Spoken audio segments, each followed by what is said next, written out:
Our sponsor is Relief Factor. Relief Factor has made a tremendous difference in my life. And I invite you to find out for yourself it will work for you. If you are suffering from pain, even debilitating pain, this may be the answer. It has really helped me live my life again. I had almost given up, and then Relief Factor about a year ago. And I take it 3 times a day, every day, and it works for me.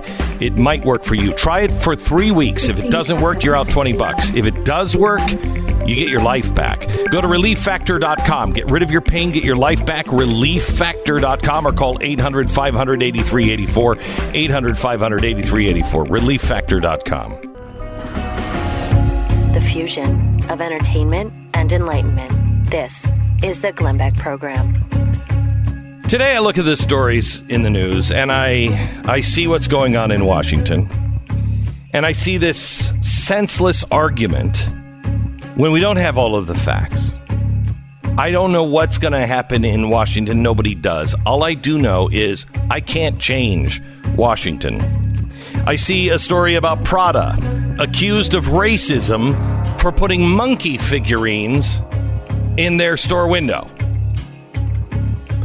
Okay. Shepard Fairey says he's going to destroy a mural if the Korean community in Los Angeles get their way, because they're very upset that a mural, not his, but another one, has the sun rays that look a little like the Empire of Japan's war flag. And they're very, very offended by that. Scientists are talking about blocking the sun with geoengineering. They're going to move forward with a test. We're all upset about all kinds of things today. But no social justice warrior in America or the West. No conservative that has been deplatformed. No president, no congressperson has anything to complain about. I'm going to give you real, true perspective and the words of a current hero when we begin in 1 minute. This is the Glenn Beck Program. We've rearranged the way we do the show. First half hour of every hour now. We don't have to break it all for commercials, just a couple of live spots. And we're right back to the action here in 60 seconds. But we want to first talk about, we had the Christmas party this weekend. And you know, you kind of have those moments where you look at yourself in the mirror and you're like, who is that old guy? Who's that guy that doesn't look so good anymore? I know, I have those moments. If you don't like what you see when you look in the mirror, you can give a shot to Genucell. They have a great new line of products. Genucell jawline treatment is what they're talking about right now. If you got a bit of a double chin going on, a sagging jawline, this is what you need, because, yeah, they got all the technology. Can you give this to your wife for Christmas? Oh, I think so. Can you? I don't think so. You have to be careful. Yeah, I don't think so. I think this is a booby trap. I think you have to be very careful. You have to be careful. This is one of those things, you buy it for yourself and then just leave it out on the on your own mantle, and then she's going to see it and just start using it. That's what you do. Because I don't think I say, hey, honey, this take care of the double chin. Well, this is for the saggy skin. It depends on your relationship. You should, again, as Chamonix would tell you, your relationship must be checked. Make sure you know what you're doing here. Okay, all right. But it is a great Christmas present. I know we've had a lot of people who have purchased it that way and had great results, even in their relationship. It works amazingly fast, and the results get better every day. If you're looking for a gift, just get something for yourself. Here's the deal. They've got the Genucell jawline treatment. It's yours absolutely free when you order Genucell for under eye bags and puffiness. And they also have the thing for results in 12 hours. It's Genucell's immediate effects. It's also free when you call now, 800-577-8709 or Genucell.com. It's GENUCEL.com. And this year on a high note with beautiful skin, no bags, and a tighter, higher jawline. 800-577-8709 or Genucell.com. It's Genucell.com.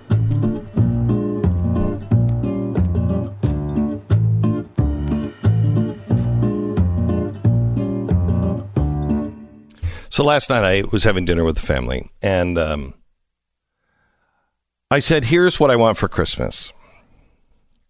I want us all to decide if there is a God. And you know, my kids are teenagers, and you have to search for God. You don't know if there's a God. I said, we've seen things in our life that would testify to us that there is a God. But it's for each of us to decide. And it's not a test. I'm not going to sit down and, with everybody go, all right, what's your answer? I just want us all to really search, because if there is a God, he will demand different things of us, and it will change our lives. And it's a question that has to be answered by each of us. Because why are we going to church? Why are we doing things if there is no God? Why? Why would you do these things? You should decide if there is a God. And if there is a God, then what does he expect? Why are we here? If there isn't, you have to do the same thing. Then what is my God? How do I decide what I'm going to do? But the time for a real decision is right now. I get up from the table and I start reading the news of the day to prepare for the broadcast. And I saw a whole bunch of things that were meaningless. Most of what you see in the news is just meaningless. It's just going to keep going on. It's not going to get any better. Donald Trump is impeached. You'll have, you'd have President Pence. Do you think they're not going to want to get rid of him too? Think they're going to say he's the worst ever? Of course they are. It's going to continue. We're all complaining about our problems. We're all arguing with each other. Over 100 members of a church called the Early Rain Covenant Church in China were arrested beginning last Sunday, December 9th. Their pastor had written a letter and given it to his friends and attorneys and said, smuggle this out, get this out and publish this. If I'm ever what they call now snatching people off the street in China, if I'm ever disappeared, wait for 24 hours. I'm sorry, 48 hours. If you don't hear from me, publish it. So they did. I want to read this to you because I haven't read something from another human being in this time that is more inspiring, impressive, horrific than this. He has been gone now for over a week. You can guarantee that he is being tortured now in China. He writes, on the basis of the teaching of the Bible and the mission of the gospel, I respect the authorities God has established in China. For God deposes kings and raises up kings. This is why I submit to the historical and institutional arrangements of God in China. As a pastor of a Christian church, I have my own understanding and views based on the Bible about what a righteous order is and good governments are. At the same time, I'm filled with anger and disgust at the persecution of the church by this communist regime, at the wickedness of their depriving people of the freedoms of religion and of conscience. The changing of social and political institutions, however, is not the mission that I have been called to. It is not the goal for which God has given his people the gospel. For all the hideous realities, unrighteous politics, and arbitrary laws manifest at the cross of Jesus, the only means by which every Chinese person must be saved, they also manifest the fact that true hope and a perfect society will never be found in the transformation of any earthly institution or culture, but only in our sins of being freely forgiven and the hope of an eternal life. I accept and respect the fact that this communist regime has been allowed by God to rule temporarily. As the Lord's servant John Calvin said, wicked rulers are the judgment of God on a wicked people, and the goal to urge God's people to repent and turn again toward him. For this reason, I am joyfully willing to submit myself to their enforcement of the law, as though submitting to the discipline and training of the Lord. At the same time, I believe this communist regime's persecution against the church is greatly wicked, an unlawful action. The Christian church, as the pastor, I must denounce this wickedness openly and severely. The calling that I have requires me to use non-violent methods to disobey those human laws that disobey the Bible and God. And my Savior requires me to joyfully bear all costs for disobeying wicked laws.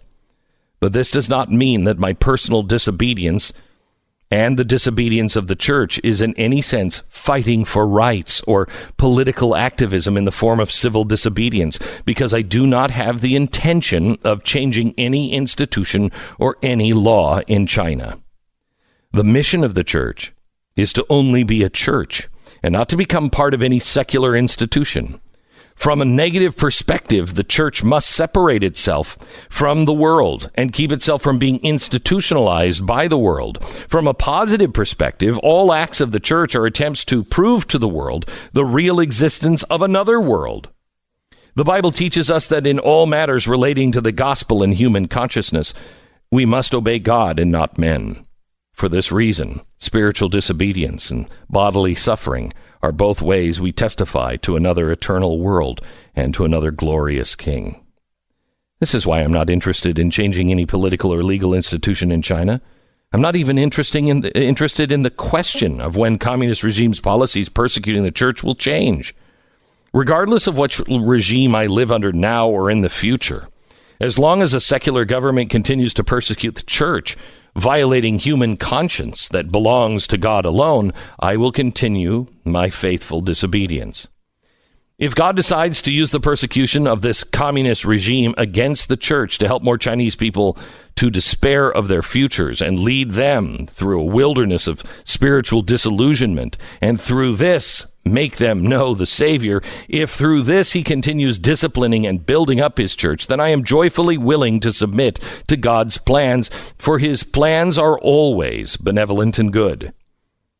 I also understand that this happens to be the very reason why the communist regime is filled with a fear at a church that is no longer afraid of it.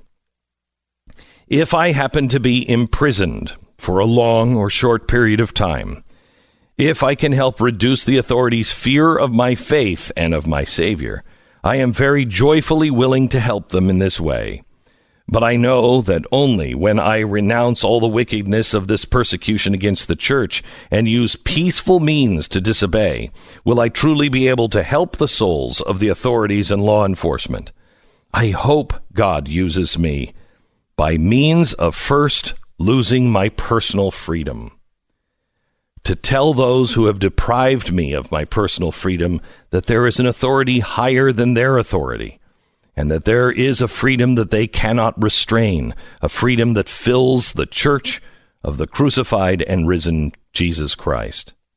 Regardless of what crime the government charges me with, whatever filth they may fling at me, as long as this charge is related to my faith, my writings, my comments, my teachings, it is merely a lie and a temptation of demons. I categorically deny it. I will serve my sentence, but I will not serve the law. I will be executed, but I will not plead guilty. Those who lock me up will someday be locked up by angels. Those who will interrogate me will finally be questioned and judged by God himself. When I think of this, the Lord fills me with a natural compassion and grief towards those who are attempting to and actively imprisoning me. Pray that the Lord would use me, that he would grant me patience and wisdom, that I might take the gospel to them. Separate me from my wife and children, ruin my reputation, destroy my life and family. The authorities are capable of doing all of these things. However, no one in the world can force me to renounce my faith. No one can make me change my life, and no one can raise me from the dead. And so, respectable officers, stop committing evil. This is not for my benefit, but for rather yours and your children's. I plead earnestly with you to stay your hands. For why should you be willing to pay the price of eternal damnation in hell for the sake of a lowly sinner such as I? Jesus is the Christ, Son of the eternal living God. He died for sinners and rose to life for us. He is my King and the King of the whole earth, yesterday, today, and forever. I am his servant, and I am imprisoned because of this. I will resist in meekness those who resist God, and I will joyfully violate all those laws that violate God's laws.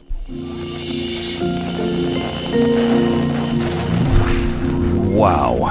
We'll get into that here in a second. You're no more than 60 seconds away from content on the Glenn Beck program. Let me stop for a minute here and just tell you about American financing. Credit card bills are set to increase by at least 5% this year. And that's due to the Federal Reserve's increases. APRs have jumped more than 3 percentage points over the past 2 years, and it has resulted in the average rate of credit card interest to 16.6%. Got to get out of credit cards. We have to do it. We have to get out of debt. If you're a homeowner, you still have access to an incredible amount of equity, and that equity can be used to pay off high-interest credit card debt. It takes 10 minutes. Please call American Financing salary-based mortgage consultants and learn more. I will tell you a little bit today why it is so important that you get out of debt. Now, please get out of debt. Customers are saving anywhere from $500 to $1,000 a month by refinancing on their terms. So if you're thinking to yourself, I may have charged too much this season, and you have some equity in your home, go to American Financing. They have options for you, and none of them involve, bankruptcy or struggling every single month. Please call American Financing. Go to AmericanFinancing.net, or you can call them now, 800-906-2440, 800-906-2440, AmericanFinancing.net. American Financing Corporation, NMLS 182334, www.nmlsconsumeraccess.org. We break for 10 seconds, station ID.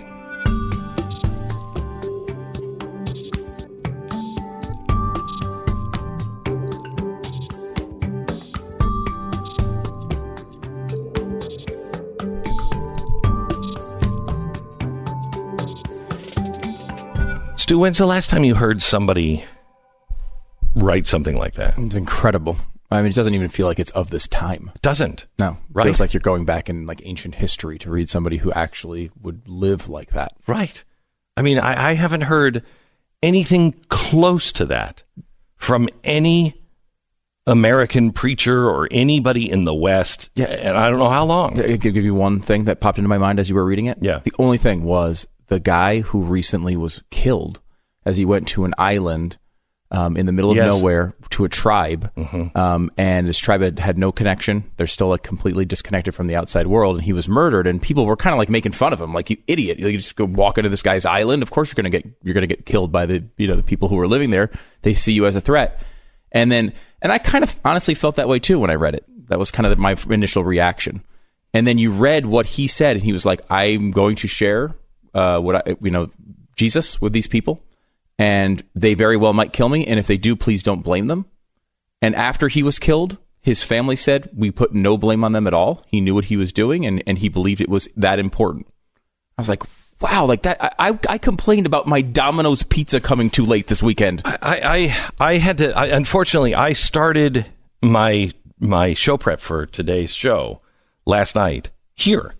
Wow. And everything else I read, I was like, it doesn't matter. Who cares? Yeah. Oh, Fed's going to raise interest rates. Oh, who cares? Ron Paul came out and said crash of 29 is coming right around the corner, bigger than depression. Who cares? Manafort and Trump and the press. Who cares? I mean, there's nothing. I read this, and then there is another story that comes out of China. China's detention camps are now turning into forced labor camps, and satellite pictures are now showing us that there are these giant work camps, these new factories. Let's keep in mind the official name is vocational training centers. Sorry, yeah. They are now putting these factories, these happiness plants, next to the vocation training areas. And we've already got 1 million people, 1 million Muslims in these camps. They have plans. They're building more. They have plans to put all 12 million into a camp. Now, the same thing is happening with Christians. Not on this scale yet. But if you read his words, they have to. I mean, his words made it absolutely necessary for them now to either kill him or make him comply. When he says, I have no king but God, and I will not live by man's laws if they violate God's laws, and I'm not afraid of what this regime will do, they cannot have that. This is why Jesus was killed. Jesus was killed for 2 reasons. One, this is my theory, Judas was looking for the typical Messiah, which the typical Messiah was a revolutionary. That's why the people cried out for Barabbas. Barabbas was not just a murderer. He was a revolutionary. He was a guy who says, I'm going to overthrow the government with violence. Okay? That's why his name is there. That's why he was the one put to the people, because the people said, yes, we want revolution, but we want a violent revolution like Barabbas will give us. Not this imposter that talks peace. This is the most effective revolutionary tool, especially in a country where there is a Judeo-Christian value. But we are losing those values all across the West. We must use this holiday season to feel empathy again, to feel the struggle and the pain of others. If we can do that, we in the end will save ourselves, and America will once again save the world. You're listening to Glenn Beck. So my wife and I, we had a conversation last night about what do you want for Christmas, and I just kept thinking the fish face guy, Admiral, what's his name in Star Wars? It's a trap. I don't want anything for Christmas. It's a trap. My wife says, she didn't want anything. However, she has asked for an X chair. She's like, you gonna get one of those for me for my office? And I'm like, yes. I was going to say, no, yes. Yes, I am. X-Chair, support, comfort. X-Chairs made a huge difference in the comfort of everybody who sits in them. And we urge you to try out the new X-Chair. Try it out. If you don't love it, they'll take it back. It's the new X-Chair Basic, which is a lot less expensive. You're going to love it. 844-4X-Chair, 844-4X-Chair, or xchairbeck.com. Save $100. Get a free footrest. Promo code Beck. Add on your blazetv.com/Beck subscription as well. Beck Christmas is the code for $20 off. Get that in the X-Chair for Christmas. Good idea.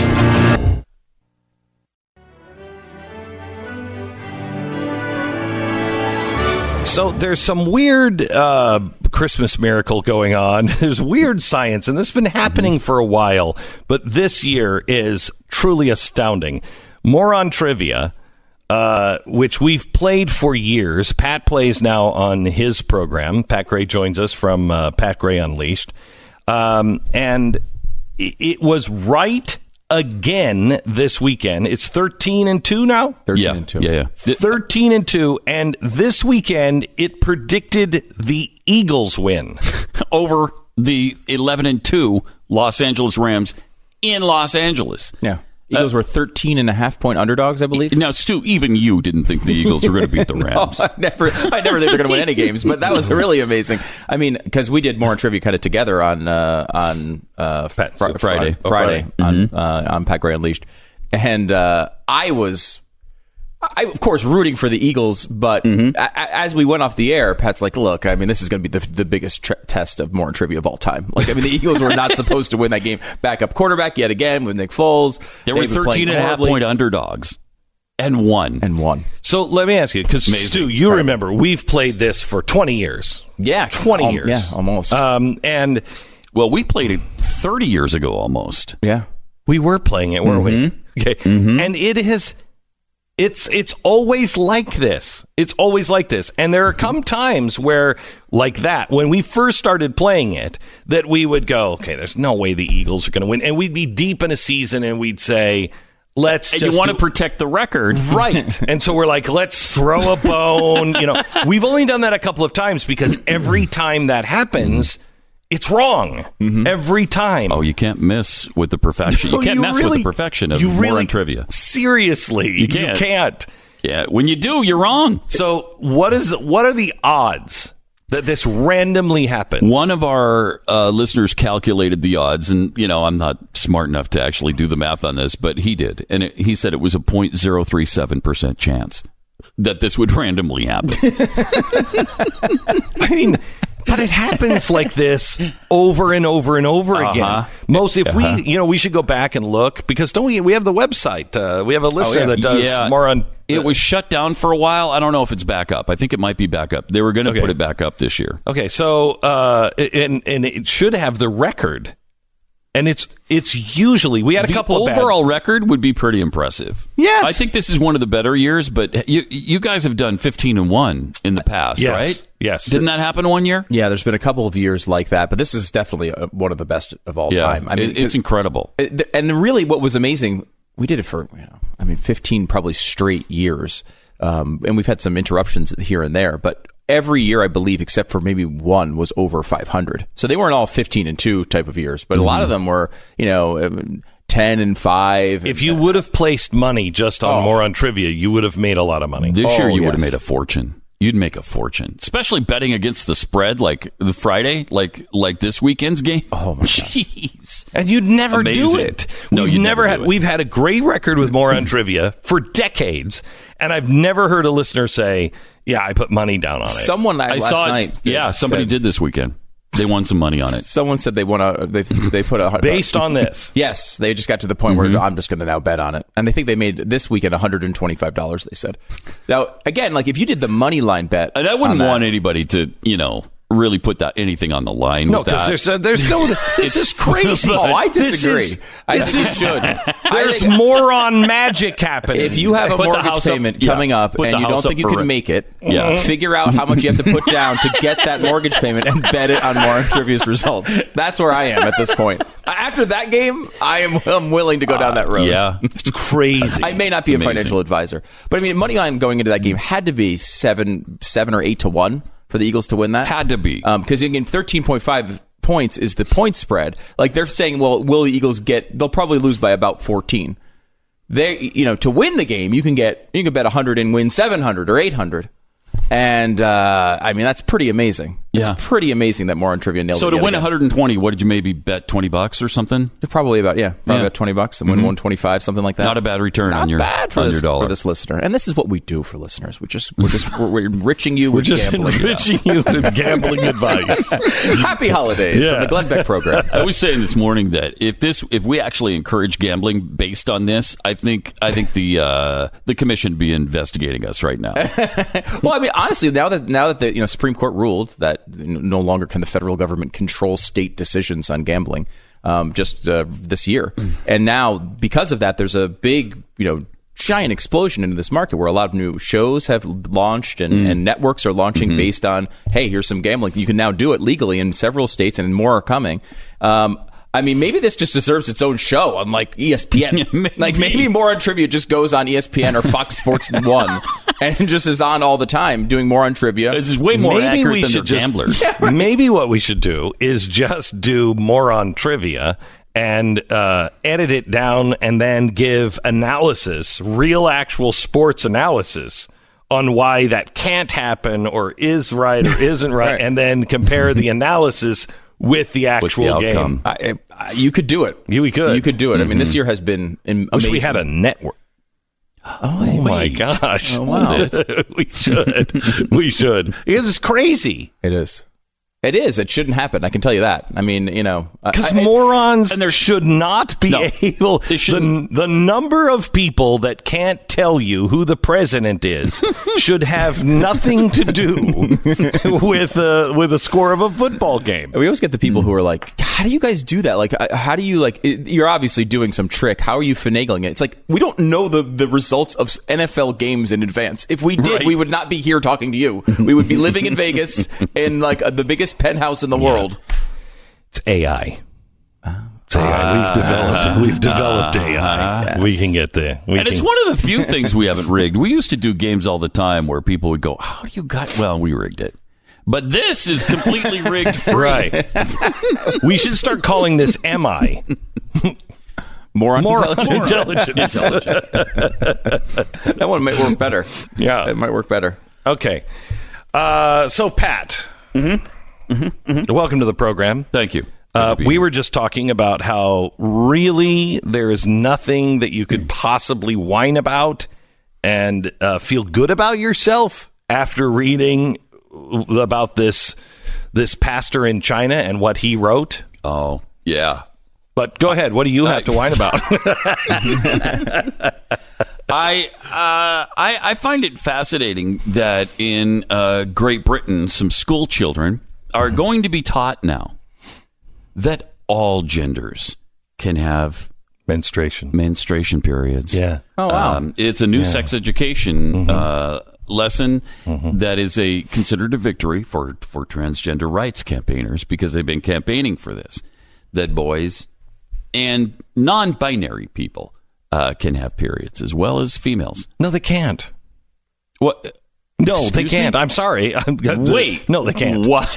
No. Can you imagine if you're sending your kids to school and you find out that they're being taught flat out lies, anti-science, anti-biology lies, would you leave your kids in that school?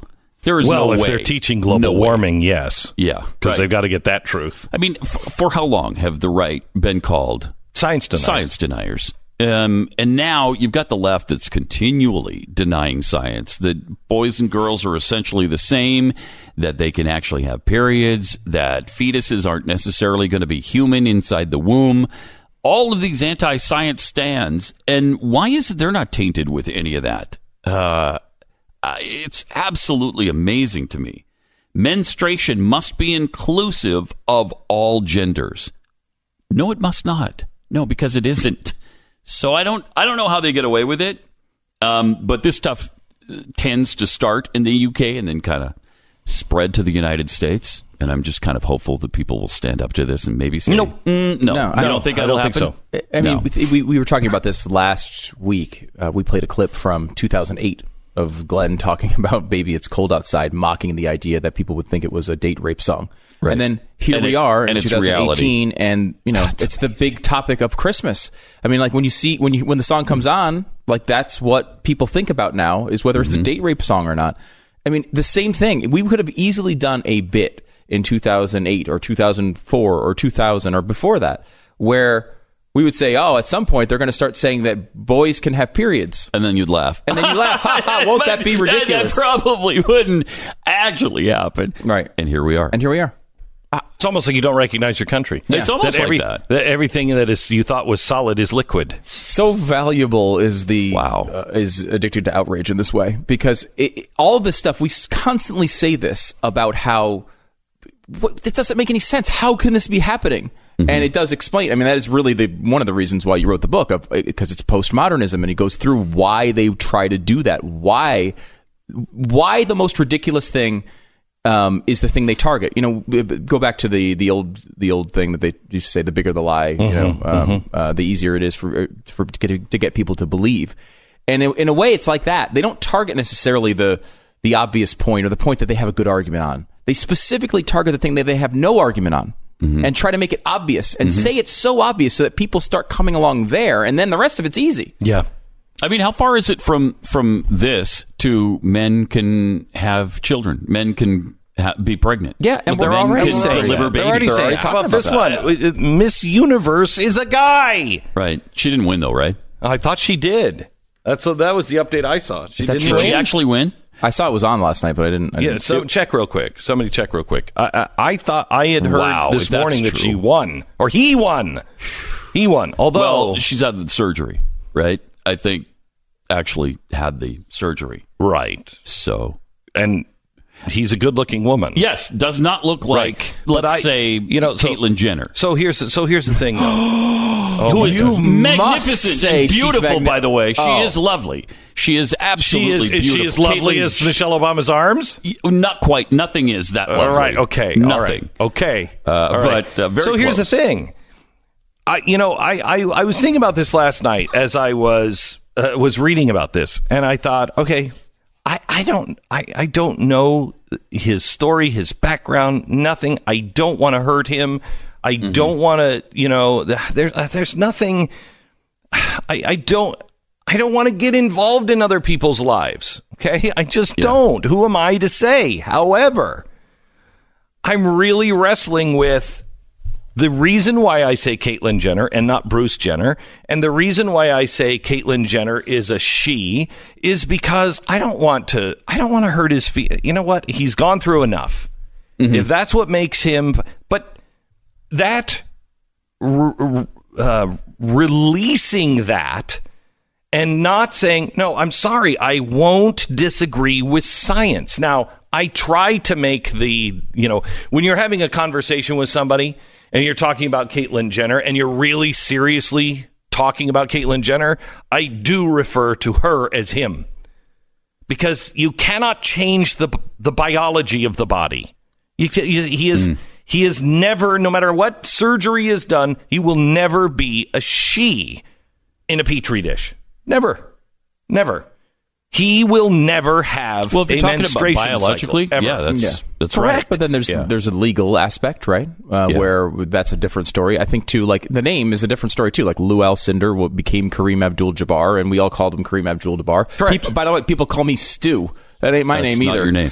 So I mean, it's one of those things where the name is less important. When you're having a real conversation about biology, you're right. It's something you have. Facts are facts. Did you guys see that? You probably saw the story last week about the school teacher who had a transgendered person in class. They had the same person last year, and last year this person was a boy, and this year is a girl. Changed the name and all of that. So the teacher said, look, I've got no problem calling this person by their new name, but I will not refer to them as a gender that they're not. I'm not going to. Now, I won't say it either way, but I'm just not going to say her. And he got fired for that. Of course. Fired for it. Well, you know what? He should. He's being blessed. Yeah. He's being blessed. Quite honestly, that's the only way you can look at it. If you took a principled stand, if you refuse to comply because of science and God, you're being blessed. Thanks, Pat.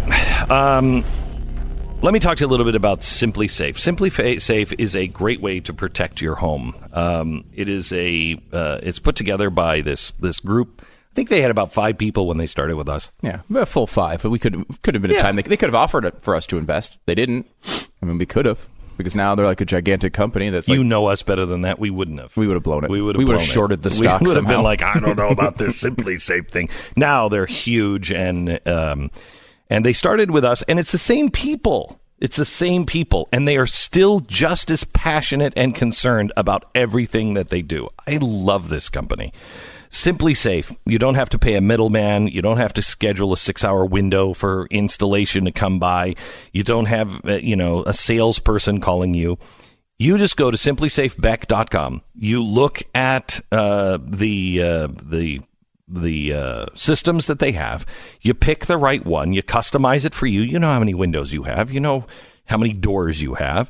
You install it. It takes you literally about 30 minutes. It's so simple to do. And the monitoring is $14.95 or $14.99 a month. It's at simplysafebeck.com. Go there now. simplysafebeck.com. We have a guest on next hour. I've started doing some research on something, the Mountain of Moses, Mount Sinai. Everybody thinks, oh, well, we don't know where it is. Not so. Some new discovery has been made or released information, and our guest has been there, and it is phenomenal. If you think the Moses story didn't happen, wait a minute. Something has been kept under wraps by the Saudi government forever. Next. The fusion of entertainment and enlightenment. This is the Glenn Beck Program. So a friend of the program called, about 2 months ago and said, Glenn, I have some information to share with your audience, and I'd like your audience help on something. And, okay, send me the information you have. So I started looking at it, and I thought, this is ridiculous. There's no way this exists. If this exists, how come I don't know about it? Started doing my homework on it. It does exist. In fact, what it is so important to mankind. It's game changing. What we're going to talk about in the next half an hour or so is truly game changing for mankind and for you personally. And you will do what I did. There's no way this is true. And you will start doing your homework and realize it is. But it has never truly been seen and documented the way it should be because of political reasons. Stand by for a fascinating conversation that just might end up changing the way you view everything. This is the Glenn Beck Program. 1 minute away from that. Let me first tell you about LifeLock. You know, we're in and out of the holiday seasons. We're buying things online. We're using our credit cards. You might go to a site that maybe you've never been to before, and you've got to be really careful. There's these bogus sites that are just trying to scam all of your information. Also, you're using your credit card online. Wi-Fi hackers are out. This is the time where we shop the most online and we get robbed the most online. Protect the threats against your identity and your devices now with LifeLock and new Norton Security. These are basic things at this point. You cannot avoid taking these steps because the old school way of like protecting just the stuff that you can get your hands on, it's just not good enough anymore. You really have to go to and take these extra steps. Now, nobody can prevent all identity theft, cybercrime, or monitor all transactions at all businesses. But no matter the season, LifeLock with now Norton Security is the right choice. They will detect the threats to you and your devices that everybody else will miss, and at least I surely will miss, and they have saved me several times. Go to LifeLock.com, use the promo code Beck, get an additional 15% off your first year. That's promo code Beck, extra 15% off at LifeLock.com.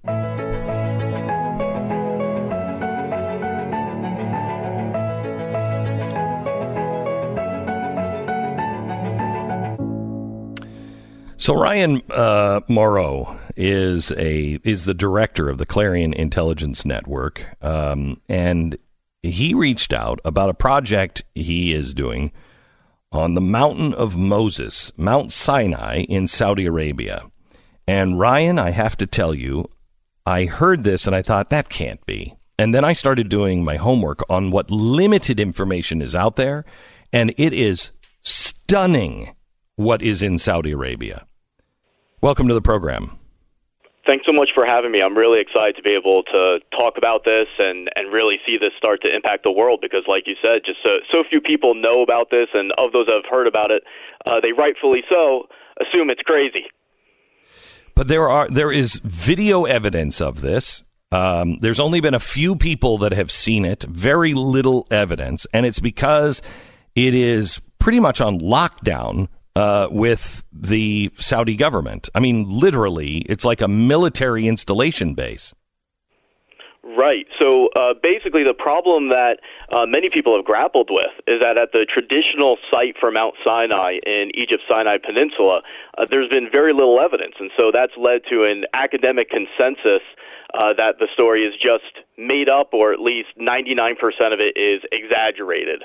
I remember when I was a young teenager and I flipped through the Bible that I had and had notes on the side. One of the notes said that there was no evidence of the Exodus. I mean, that was in a Bible I had. And it really just turns out, based on our research, that we've all just been looking in the wrong spot. The Bible's very clear that Moses fled to Midian, which would be northwestern Saudi Arabia. The historian Josephus said that Mount Sinai was the highest mountain located near a city that is today called Al-Bad in Saudi Arabia. And when you go to this location and you discard that conventional, traditional thinking and you follow the story of the Exodus very literally, because it has directions in it, them going north, south, left, right. And if you follow it very literally, you run into just about everything that story talks about, but the information has not gotten out because Saudi Arabia is a theocracy. It's very isolated.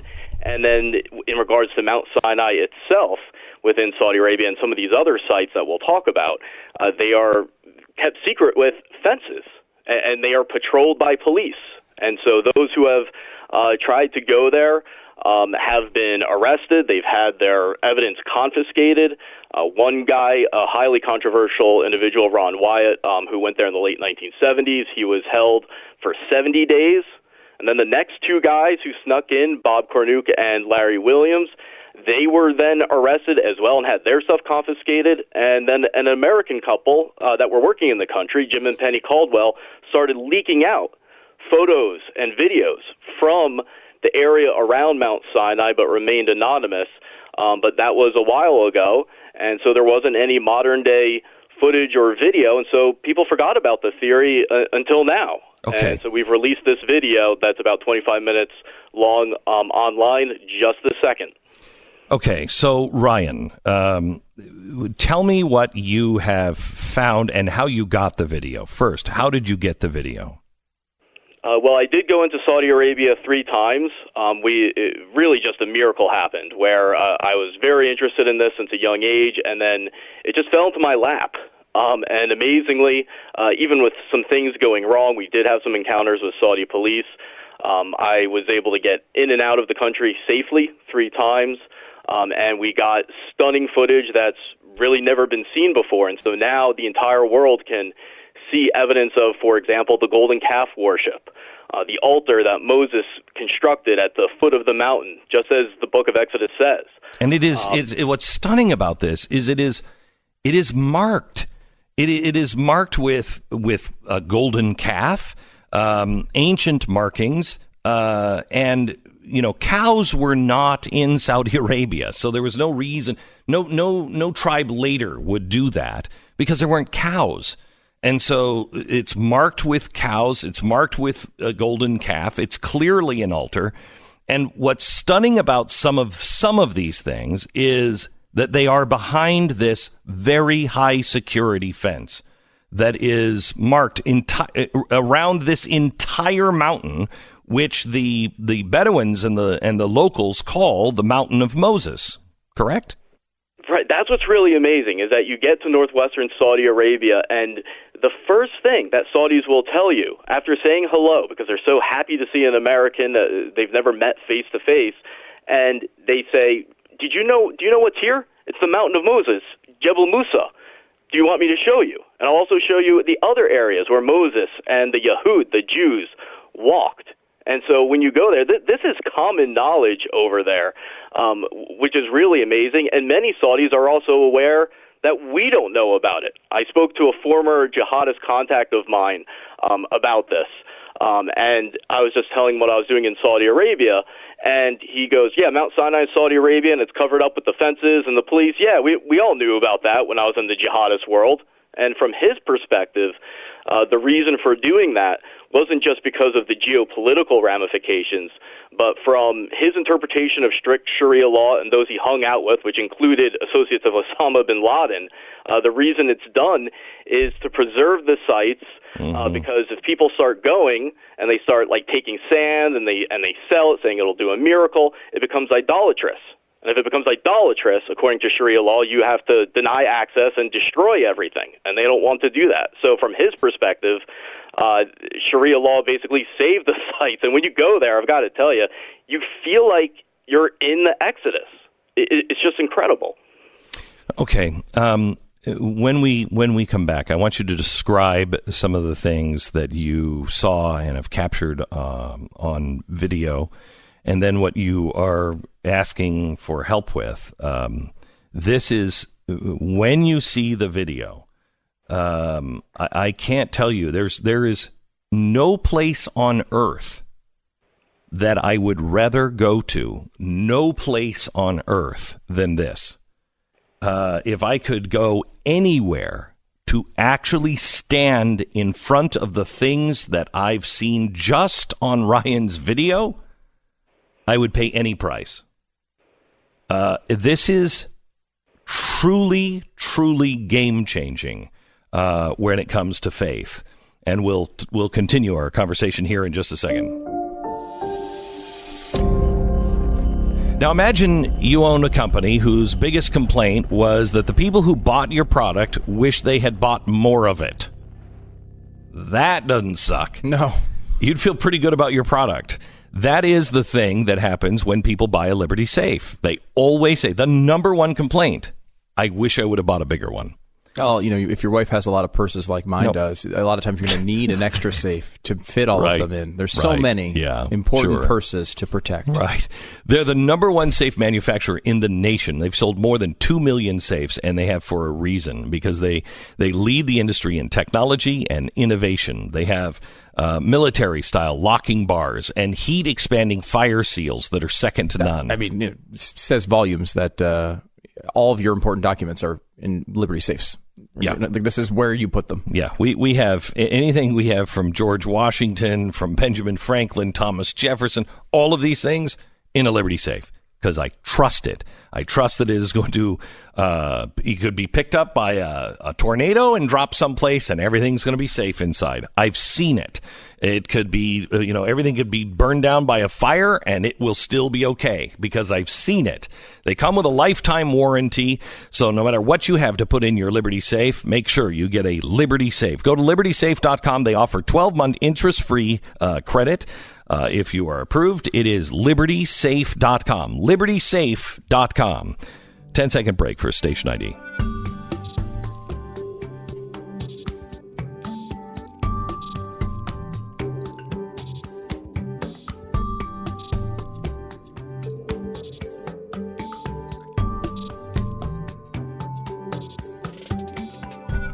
This is the Glenn Beck program, and Ryan Mauro, the director of the Clarion Intelligence Network, is telling us about what is in the desert of Saudi Arabia and what he is needing our help for. So, Ryan, first tell me, take me through your trip. What did you see? Sure. Well, the first thing that we saw is where the likely Red Sea crossing happened. And when you look at maps of that area, of the underwater area, what you'll see is that there's actually a path going from Egypt into Saudi Arabia. So if the water's parted, you would have to have somewhere that you can walk that wasn't too steep. And that's there, and only right there. And what's crazy about this is it's kind of elevated a bit. And so the Jews, if you ever study Torah with Jewish people, they interpret the water's parting differently. It is that the water was swept up. So it was the wind that was blowing, and the water was swept up and kind of piled up on top of each other. And so it's not like you see in the Ten Commandments with two walls of water. Right. It's just swept up, and that reveals the dry land. Well, that's a lot of water to sweep up, unless there is this underwater bridge, and it's there. And it's from one side of the water to the other. If the water was swept up, it is a perfect path to Saudi Arabia. It's crazy. I know. And the army of the Egyptians would drown if the waters came back, because it's wide enough for a population to walk. But if you're pushed over to the sides, it becomes real deep. And so the waters coming down would kill the people and also would drown them. And so it makes logistical sense at that point. And then after that, we know from the book of Exodus that they go to Mara, but then they also go to a specific spot called Elim, where they come across 12 wells and 70 palms. You follow the directions in the book of Exodus, you come to this area, it's an oasis that has many more palms than that because they multiply over time, but to this day, 12 wells. And when you go there, there will be Saudis saying, this is Elim. This is where Moses and the Yahud, the Jews, came. Then you leave there and you follow the exact directions of the Bible, and what do you find? What's visually the most amazing point is basically called the split rock, with the miracle where Moses comes up to a rock because the people are ready to revolt against them because they're ready to die of thirst. And God tells them to go up to a rock and strike it with his rod. And then there's an earthquake and a little bit of a rumble, and then water pours forth, and it relieves the Israelites. And that rock appears to still be there. When you go to this area, you will see a massive split rock with signs of water erosion coming down from it onto the ground where a lake formed. Okay, so you understand this is crazy. It's not a mountain. It's just this giant rock on this like pile of rocks, and this huge rock, and it's split from top to bottom. It's in the desert. But as Ryan just said, right at where the rock is split, there's water erosion. So it's clear that the rocks on the ground that are in front of this rock, a mighty water ran from that point down into the valley for a very long time, because you can see, how long does it take to water erode rocks? It's actually smooth where the water flowed. It's crazy. Yeah, and nearby there are inscriptions that appear to be Proto-Hebrew, including images of a foot and a sandal with Proto-Hebrew writing that means the sole of your foot. Now, the reason that makes sense is because of the biblical verse where God told the Israelites, wherever your foot, the sole of your foot touches, that's going to be your land. And so there are these Proto-Hebrew inscriptions of basically the Israelite tribal sign right in this area. And the local Saudis, at least those that will talk to you rather than kick you out of the Split Rock area, they refer to this area either as the water of Moses or the split rock of Moses. Mm. Okay, so then you move on, and what do you come to? That's where you get to what the locals call the Mountain of Moses, Jebel Musa. And the top of it, in a real visually reminiscent feature of God descending upon it like a fire, the top of it is black. Now, there's some people that say that that's just a natural thing. It's not evidence of supernatural phenomena. But I've got to tell you, visually, it's very distinct. And just on that level alone, you look at it, and it's just breathtaking. Okay, so now I saw some video, and I didn't notice that black anywhere else on any other mountaintop or mountainside or anything else. Did you? I did, yes. You could see that black elsewhere. Yep. Okay. Just in that immediate area, I could. But I mean, who knows how big, if that phenomenon happens and there is to be evidence at the top of the mountain of that, who knows how big that was? I mean, maybe it would have been more than just that peak. We don't really know. Okay. So it's hard to tell. But then in front of this mountain, and you can just imagine Moses coming down from the mountain and seeing the people worshiping the golden calf based on where it is visually, that's where you have a site of golden calf worship, or at least bull worship. And the local custom is that that's where that story took place. And you can see these petroglyphs of people worshiping cows on this stand where the golden calf would have been at the top.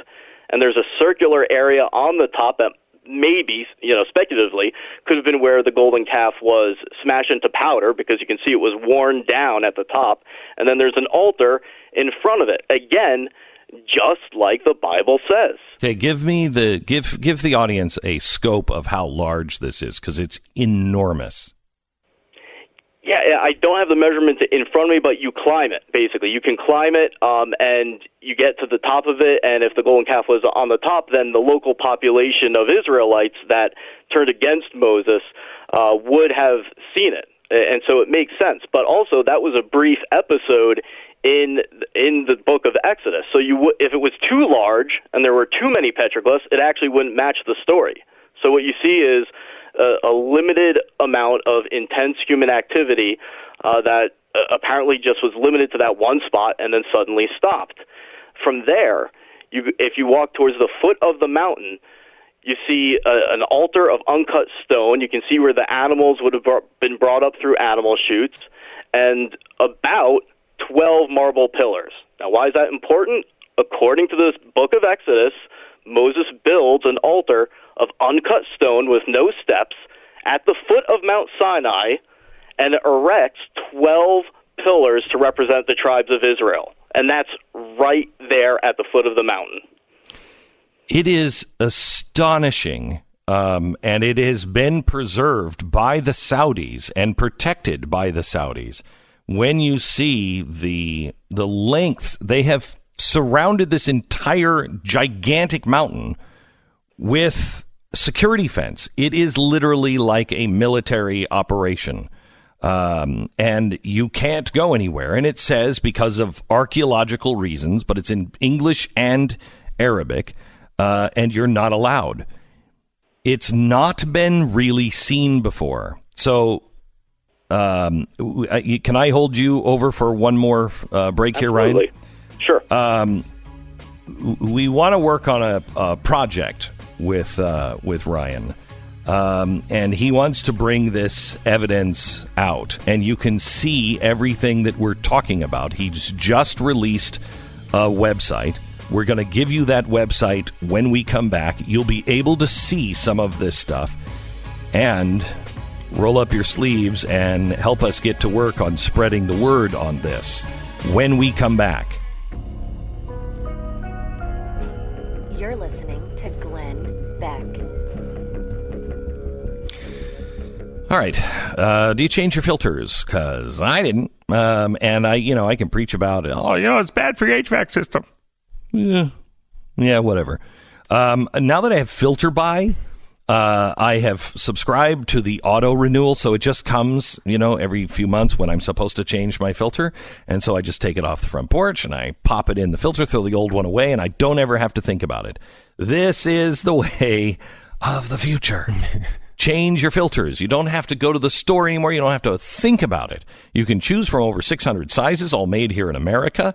They ship within 24 hours, and you're going to save 5% if you do the auto subscribe, which will send it to you. That's the best thing. Do it now. Go to FilterBuy, filterbuy.com. Take this off your honey-do list, filterbuy.com. Subscribe to The Blaze TV. Go to blazetv.com/Beck. Use the promo code BeckChristmas. You're going to get $20 off. Oh, back with more Ryan Mauro here in just a second.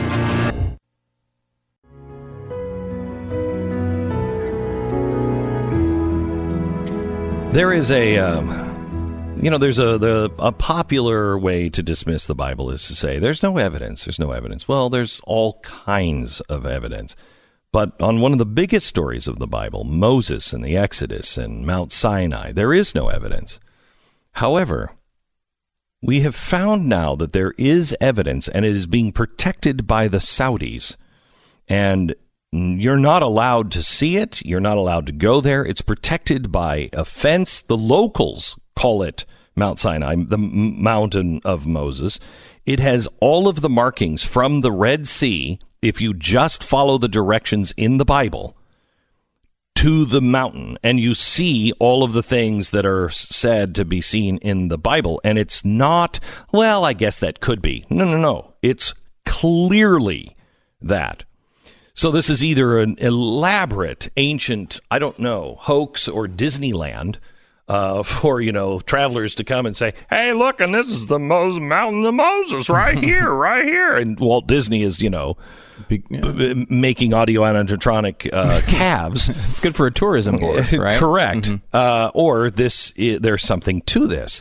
Ryan Mauro is the director of the Clarion Intelligence Network. I want to give you the video that you can go and see this. It's Sinai in Arabia, Sinai in Arabia, SinaiInArabia.com. Go there now and just look at the footage. It is stunning that you've never heard of this. Ryan, it's interesting looking at this because I think what you've put together is a really interesting theory with a lot of evidence, and you kind of point this out a couple times in the piece where you're saying, like, we don't know for sure about all this stuff. But it all fits.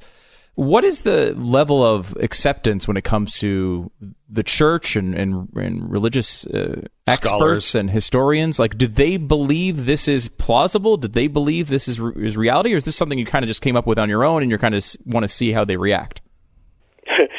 No, I mean, I'm not even the first person to go to the mountain, and so the theory's been out for a few decades. But I think it is gaining more mainstream acceptance. There are some scholars who have said it's possible or likely. They obviously wouldn't want to commit 100%. You do come across the problem of conventional thinking and people with credentials being taught a certain way, and so they just stick to the traditional site. But then those same people will almost always admit that there's no evidence at the traditional site. So I think the problem is that people just don't know everything that's there. And of those that I talk to, once they understand what's there, they say, yeah, I mean, that's kind of got to be it. One thing I'd add is that this actually is separate from Clarion Project, where I work, just so that I keep my bosses happy. So this was an independent project. But speaking to the earlier point about people not knowing about this, that's why I think even this radio segment right now could be a historical moment, because the ramifications of this are just massive on a personal level and even geopolitically. And so I encourage people to go to SinaiInArabia.com, and hopefully the Blaze social media accounts can also send out the direct link to the YouTube video that you can search called Finding the Mountain of Moses, that just went live. And I hope people watch it on Christmas with their families and with their churches, because I think for a lot of people, especially including myself, it really brought me to a whole new level of confidence in my faith, but also understanding of my faith, and that you can't put a price on. And you weren't somebody who you say in the video that, you're not a man of perfect faith, and you struggle with it from time to time. True? Absolutely. I still have atheist days because I'm just that cynical by nature. So what was it like for someone like you to stand there? I mean, I honestly, Ryan, I've done all kinds of amazing things. I'd give my right arm to be able to go stand there. I still am stunned. Like, it's still not real to me that it happened, because I think of when I was like 14 years old reading about this and becoming just so interested in it, but never thinking, I'd ever actually go there. It was a dream, not a goal, because a goal is something achievable. This wasn't achievable. And then just out of nowhere, I get this opportunity, and I go 3 times. I even brought my mother, actually. And when I stood there, I just felt really unworthy and also confused as to why I'd be granted this opportunity. And so it's a weird feeling. And even beyond just seeing the evidence up close, the crazy amount of coincidences that were required to happen to get me there and to get me back safely, even when things went wrong, that's more stunning to me than even the evidence I saw right in front of my face. Ryan, I will tell you that when I first got this proposal in front of me, I thought, okay, let me see it. When I saw it, and then I started doing my own homework on it, I feel compelled to make sure everyone in this audience sees this. I do believe this is game-changing. I think this is one of those moments in history that, here we are, people who are struggling with our faith, and this is kind of like a massive gift of, okay, well, explain this. You say there's no evidence. You say there's this. You say there's that. Okay, fine. Explain this. I've kept it from the world for this long and preserved it. So tell me about this. And I mean, it just can't be. It's a 4,000-year-old hoax. If it's a hoax, it's remarkable. And I think what adds so much credibility is the fences around it. You know, the Saudis saying in Arabic and English, this is an important archaeological site. No trespassing. And they mean it. They're backing that up. And anybody who has goes to jail for a long time. And no pictures are allowed out. Right, which is also why I view it as a bit of a miracle that I did not end up in jail. I saw the police. I encountered them on a few occasions. But there are just tremendous opportunities happening that haven't even been publicized yet. There are things that we have not released that we are working on, things that have been found that just need more research and we weren't ready to come forward with. And so that's why we are asking people to, if they feel compelled to do so, to donate at SinaiInArabia.com so that we can do further research. But more importantly, the Saudis are constructing a super city. And in the middle of that super city is all of this stuff, including Mount Sinai. And if that construction goes forth, we run the risk of evidence being destroyed, damaged, or you can't excavate because no one's even brought a shovel to this place and started digging yet. And if you have buildings there, you obviously can't do that. So we want to engage the Saudis to get them to modify their plans and also partner with them and make them understand that it is in their economic interests to open this up, preserve it all, preserve the plain where the Israelites camped, not just the mountain.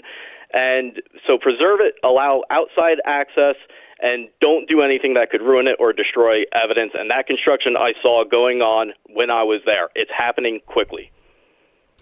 Okay. So if you want to be a part and you want to help fund this project, go to SinaiInArabia.com. You will also find the video link there. You can also look for the link on YouTube, and that is In Search of the Mountain of Moses. Is that right?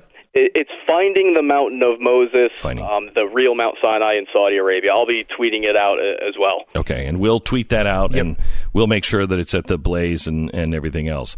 Ryan, thank you for sharing this. Thank you for beginning a profound journey, at least in my life, and I think a profound journey in many people's lives. Thank you so much, and glad you made it back. Thank you so much for having me. Those words mean the world to me. So thank you so much, and we'll keep you posted. You got it. It's Ryan Mauro. Again, SinaiInArabia.com.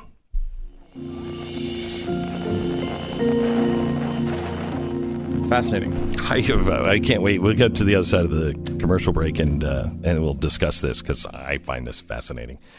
Anyway, I want to tell you about a game you can play for the holidays. It's Say Anything.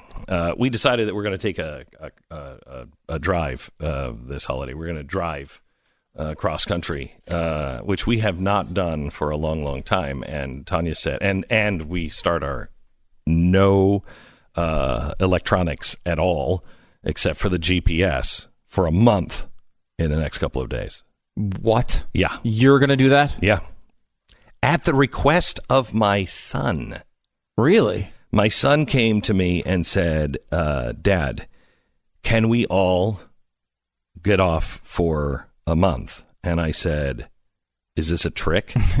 And he said, think of the wisdom here. He said, I play a game, and the more I play, I enjoy it. And the more I play, the worse I feel afterwards.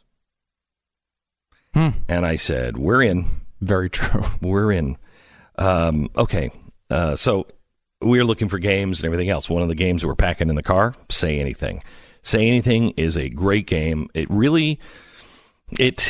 is a lot of laughs, a lot of fun. And it also has like a way of like understanding how other people in the family think about you. Do you ever get anything negative out of that? I'm wondering. Or, hey, you realize that they think you're completely insane. No, my kids tell me that. We're very frank, and very sarcastic. Yeah. And so once in a while, I have to say, You being sarcastic? No, Dad. I think you are a fat, insane man. Mm-hmm. Okay. Yeah, all he right. was telling me that when we were on tour. He was out on tour with us, and Rafe just kept bringing it up. Just okay. All right. Anyway, say anything. Grab it at the toy section at Target. It's a fun game to play. Play it with your families during the holidays. It is Say Anything, available now at Target.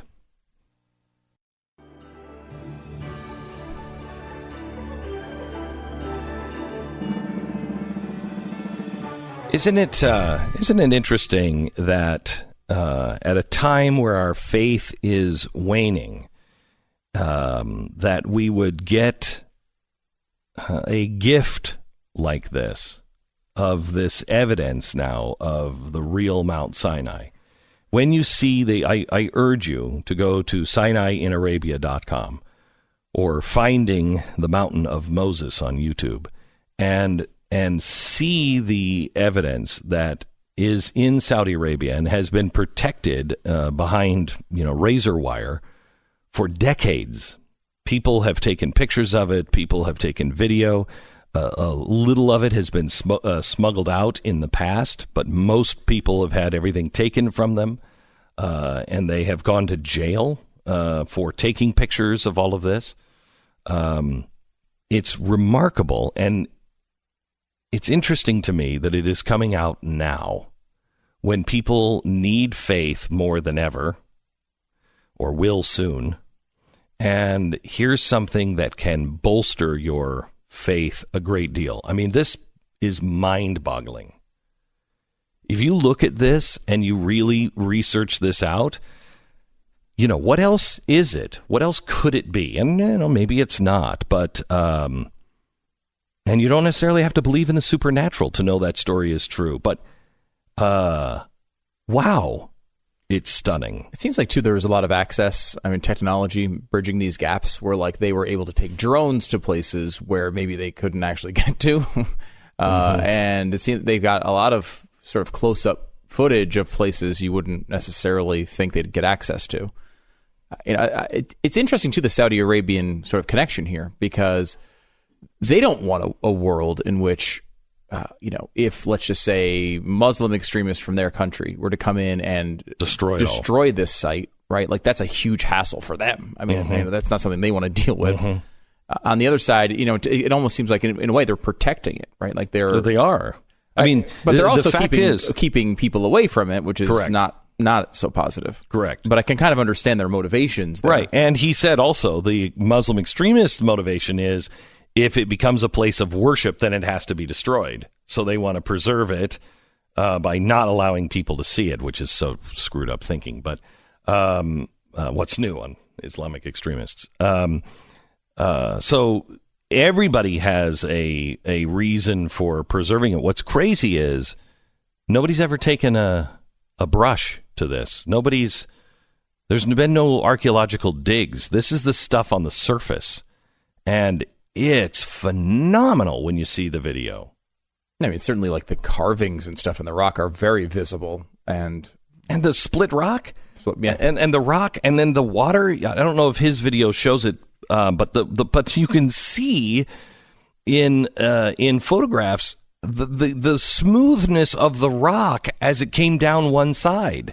Again, it's in the middle of the desert. There shouldn't be water that's coming out of a rock, a split rock, there, right on the way to the Mountain of Moses. It's crazy. It's just crazy. I love these stories where there's this thing that everyone knows the truth on, and then someone comes out with a new theory. Even when I don't buy the new theory, I think it's interesting to read. Have you heard the theory about the Titanic? There's a new story out on the Titanic that it's not what you think it was, that yes, it did strike the iceberg, but that was only part of the problem of why it sank. And the court records actually show that this is true, and it's a part of history you've never heard before. What was? They just took a wrong GPS, sent them right into the right iceberg. Why were they steaming full speed ahead into the iceberg? Right. Never been understood. They full steam ahead with the icebergs there? Why would you do that? There's new or really, really old evidence out that there was a very good reason for them to be steaming full steam ahead when they hit that iceberg. And you're just going to have to wait to hear it when we... What if I don't want to wait to hear it? You're just going to have to... Well, it's a modern age. I guess you could Google it, but... But if you're driving or too lazy... But if you want a really good story told around it, this is where you need to go. We'll do that coming up in just a second. Hey, it's Glenn, and I want to tell you about something that you should either end your day with or start your morning with, and that is the news and why it matters. If you like this show, you're going to love the news and why it matters. It's a bunch of us that all get together at the end of the day and just talk about the stories that matter to you and your life. The news and why it matters. Look for it now wherever you download your favorite podcast. The fusion of entertainment and enlightenment. This is the Glenn Beck program. It is now exactly 2 weeks until the end of 2018. The year is coming to a close, but the market sell-off isn't. I have a feeling that I haven't had since 2007. Get ready for a long 2019. Now, how bad is it going to get? Well, here are just a few of the buzzwords and phrases that analysts were throwing around this weekend to describe what they believe is coming next. Quote, a flurry of sell-offs, a sign of the things to come, a precursor to an epic market collapse, and my favorite, shades of 1929.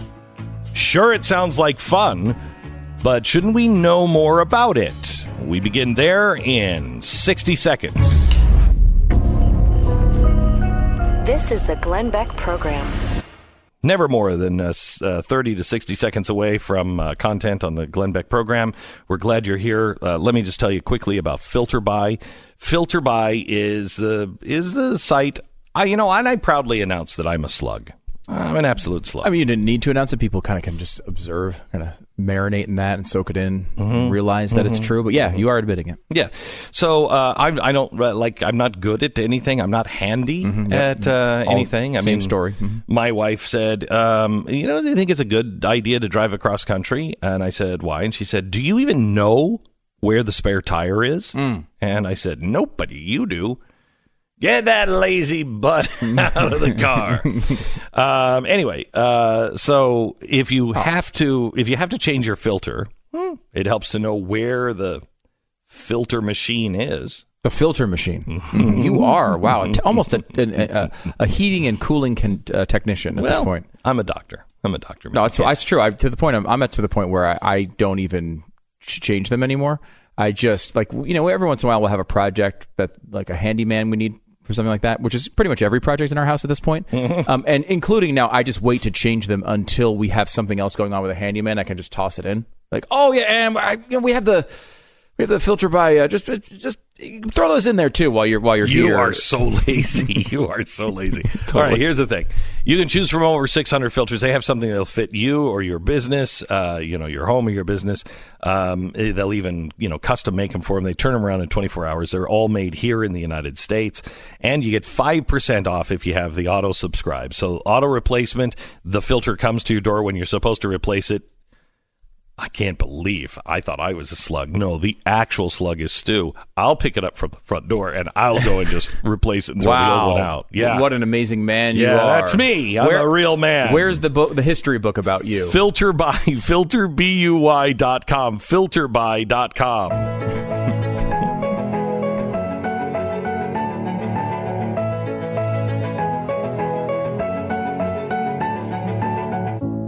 Okay, so the umbrella group for the world's central banks, the Bank of International Settlements, put out a little under-the-radar warning yesterday, which isn't really pretty. They're saying that the market sell-off that has been going on the past few months is not isolated, and it's about to get worse, and it isn't stopping anytime soon. Now, you would think, let's see, NBC, 6 in 10 Americans say Trump isn't telling the truth. That's on MSNBC. Fox, President Trump and the Democrats clash over the border wall. I mean, what are we doing? What are we talking about? The Bank of International Settlement said, by the way, buckle up, it's going to be really bad.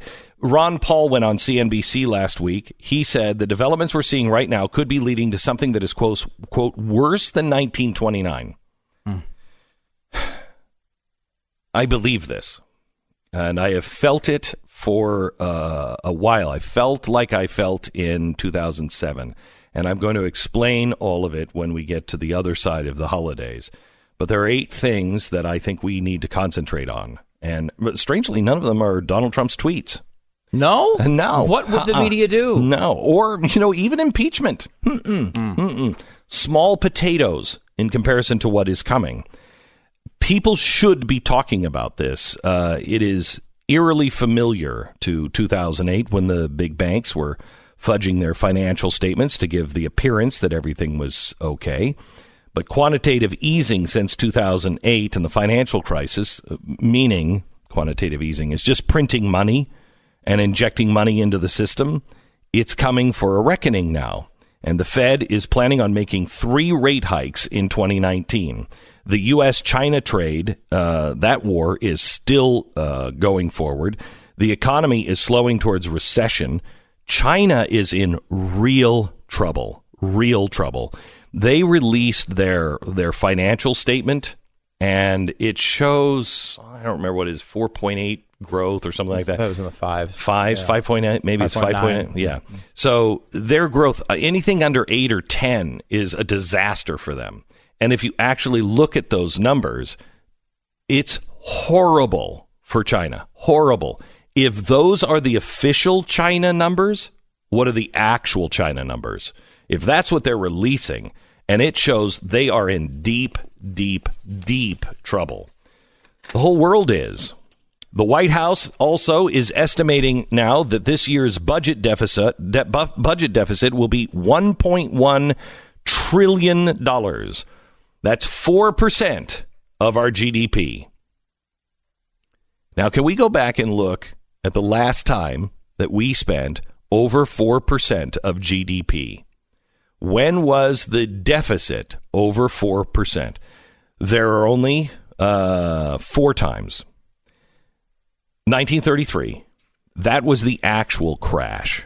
Okay, in 1933, the crash of 29 had happened, and then Roosevelt is elected in 33, and it takes a massive crash again. 1942, 1983, and 2009. Now, 33, FDR's attempt to get out of the Great Depression because he enacted the New Deal. So he's elected, he comes in, he does the New Deal. It just changes the economy fundamentally. We're spending 4% of the GDP. That's the Great Depression. 1942, 1983, 42, we know, we're building airplanes. 1983, that's the height of the Cold War. 2009 was the bank bailout over the crash. Biggest bailout of our history. Those are the only times we have spent 4% of our GDP or over 4% of our GDP in deficit spending. We're doing it next year. Why? What are we getting out of it? You should note the economy is actually good, too. Right. I mean, what happens when the insurance? What happens when the interest rates go up? Yeah, they did the highest deficit in history for a month was November of 2018, in the middle of a really good economic boom. Right. I mean, and this is not we're not in the Great Depression right now. We are neither at war, nor are we responding to a recent devastating crash, but we are spending right now as if we were. Let me rephrase that. A GOP government that controls all branches of government is spending money at record levels not seen since the Japanese bombed Pearl Harbor or the recovery from both the Great Depression and the Great Recession. They're calling this bubble, it was the internet bubble. Then it was the housing bubble. You know what this bubble is called? The everything bubble.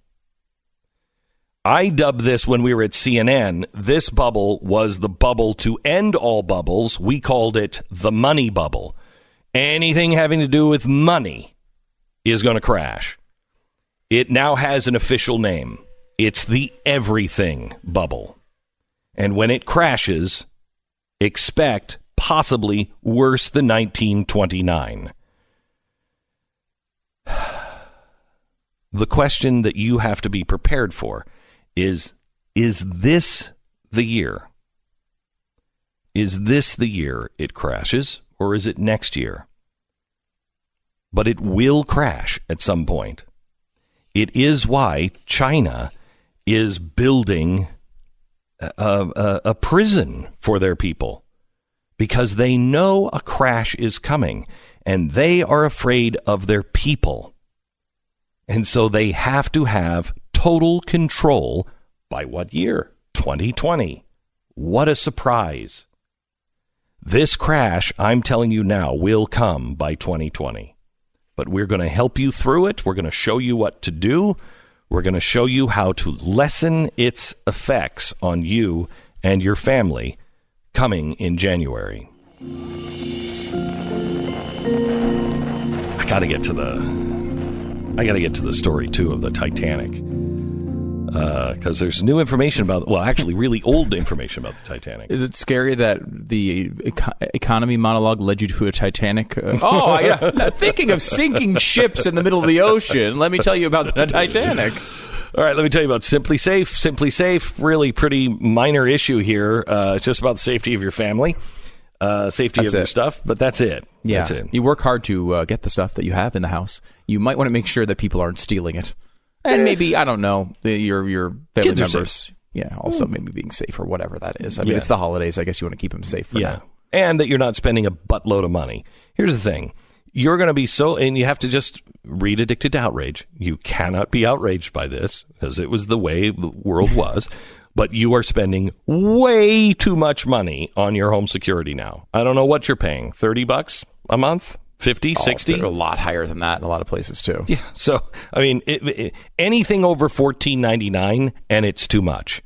Because that's the Simply Safe rate. $14.99, and you're not locked into a contract. You can cancel tomorrow if you wanted. You can take it today and say, I want it till the end of December, and then I don't want it anymore. $14.99. And you don't have to do like a money pit style renovation of your home to install it. Right. You install it. It's really easy. It's all wireless. You plug the thing, you plug the base in, and it tells you, okay, take this out of its box. Hey, stupid! Yeah. Unwrap it first and plug it in or something. Yeah, actually, it's wireless. It's smarter than you are, but get used to it because your refrigerator is going to be smarter than you are very, very soon. Anyway, 24/7 professional monitoring, $14.99 a month. You own the system. Just get it now. Great savings for the holidays. SimplySafeBeck.com. That's SimplySafeBeck.com. 10 seconds. Station ID.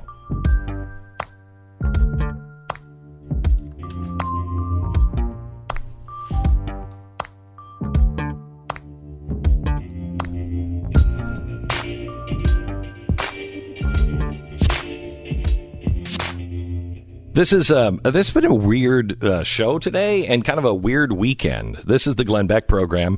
Earlier today, we had Ryan Mauro on, and he was granted access. I don't even know how. I don't want to ask any questions. To places where you are not allowed to go in Saudi Arabia. And he was in search of the Mountain of Moses, Mount Sinai, the real Mount Sinai. There's been speculation that a lot of this archaeological evidence has been kind of hidden by the Saudis for a long time. And some pictures have been smuggled out over the last probably 30 or 40 years. But he got in and he took high-resolution photos and video of the Mountain of Moses. And it is unbelievable. The calf, the altar of the golden calf, it's there with the hieroglyphics on it, and it's behind a high security fence that the Saudis have fenced this entire mountain off, so nobody can get in. They've never done an archaeological dig, but they've done the entire mountain, and it says in Arabic and English, no entry, prison sentence for entering. It's an archaeological site. All of the locals call it the Mountain of Moses. It has everything, including the exodus across the Red Sea, and you can see how it happened. And it actually matches the way, if you're in synagogue and you're listening to a rabbi, the way he talks about the parting of the sea, it works in this case. The movie doesn't work, but the way the Jews believe that the seas were parted is perfect for what they found. And you can see all of the evidence. It's remarkable. Spread this to everybody you know. Go to Finding the Mountain of Moses on YouTube. We'll tweet it out. We'll post it on the Blaze, but you got to spread it to all of your friends. It's amazing. It's amazing what they found. But there's a couple of other things. Did you see the burial site in Egypt of that high priest? Have you seen this? New tomb has been discovered. And they say that it's never been opened before, so it's untouched, and it's really cool. Just the chamber that they found this chamber, and it's, got the carvings and the hieroglyphics, and it's pretty impressive. But when they opened it up for the first time, they said untouched, but there's nothing in it. There's no body, there's nothing. So they started using ultrasound. And I think they found 5 chambers off to the side. They have not opened them yet. But they're saying this may be one of the most significant finds since King Tut. Then another story came to my attention this weekend, and that's on the Titanic. How did the Titanic go down? It hit an iceberg. Because Leonardo DiCaprio was doing something. Right, distracting everyone. And Kate Winslet let him die. That's how I remember the story. That's exactly right. Mm-hmm. And why it hit the iceberg, but why did it? I mean, it didn't have enough lifeboats. Why? Because they were incompetent? No, they were just cocky. And then they threw him off because they wanted to make it look better. And they said this was unsinkable because it was the first ship to have compartments. Okay, so if a hole in the ship, it should have just filled up 2 compartments and then it was fine, right? Mm-hmm. But what happened? Well, the iceberg tore up the whole thing, and not exactly. It actually it weakened the walls between the compartments, and so it started to cascade. And okay, well, there's now I hate to say new evidence, really old evidence that this didn't have to happen. For instance, why was the Titanic speeding in the middle of the night around icebergs full steam ahead? Why would you do that? You'd want to be careful. You'd go slow just in case something unforeseen was to correct. occur. You have time to stop, and you're not going to hit an iceberg, right? You go very, very slow, especially at night. But it was full steam ahead. Why? There's photographic evidence now and evidence from the trial that has never really been exposed or, talked about before. There's this photo of the Titanic as it is leaving dock in, where was it, Liverpool. And as it's leaving dock, there's this photograph, and you see, and it's in exactly the same place where the iceberg hit. And you see this black line on the hull. Apparently, there was a coal fire. You know, what's that town in Pennsylvania that's been on fire since 1967? Yeah, I don't know the name of the town, but I've seen it before. You can see like the smoke coming out from the earth, and everyone had to move away. And right, you can still go there, but parts of it are closed off. But it's a ghost town now, and it's in Pennsylvania, and it's because I don't remember how it started, but a coal fire started underground, and it's just burning, and you can't put them out. You just can't put a coal fire out. So it's been burning since 1967.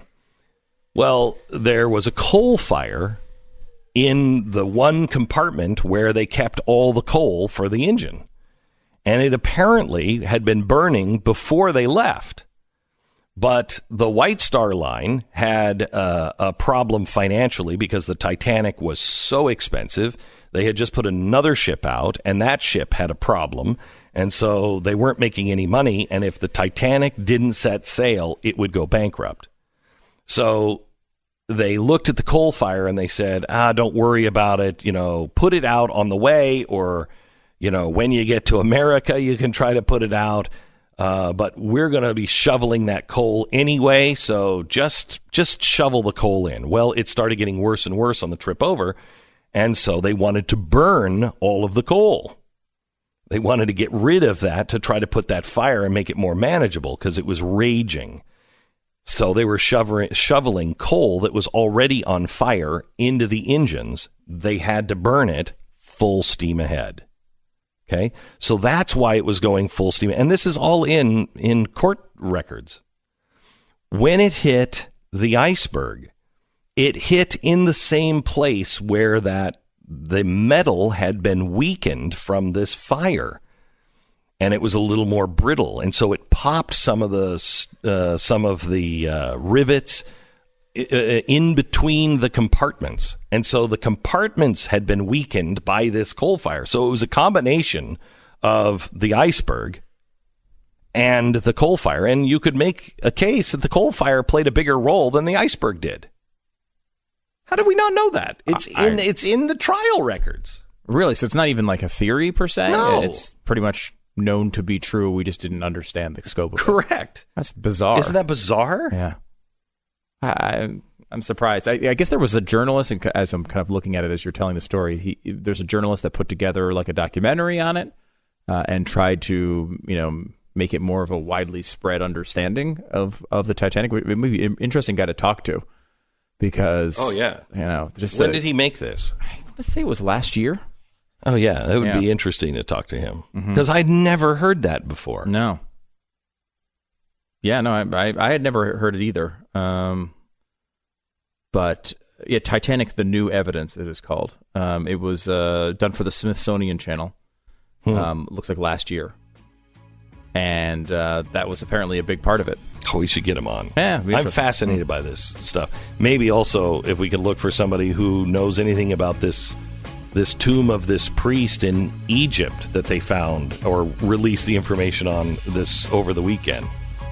Because what are they going to find in there, and will that change any history at all? More in a minute.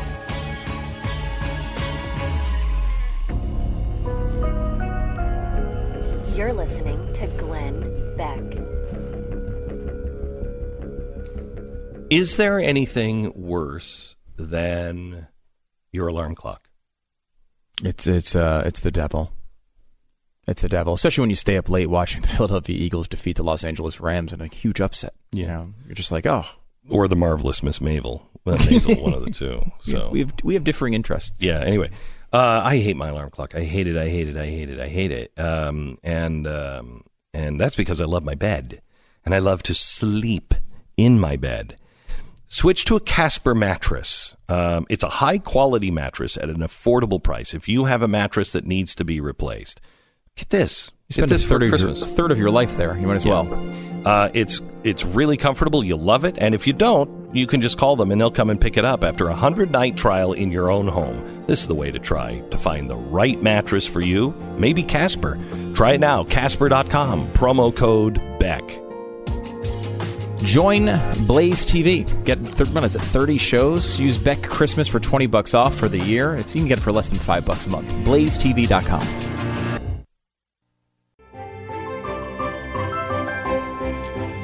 This is the Glenn Beck program.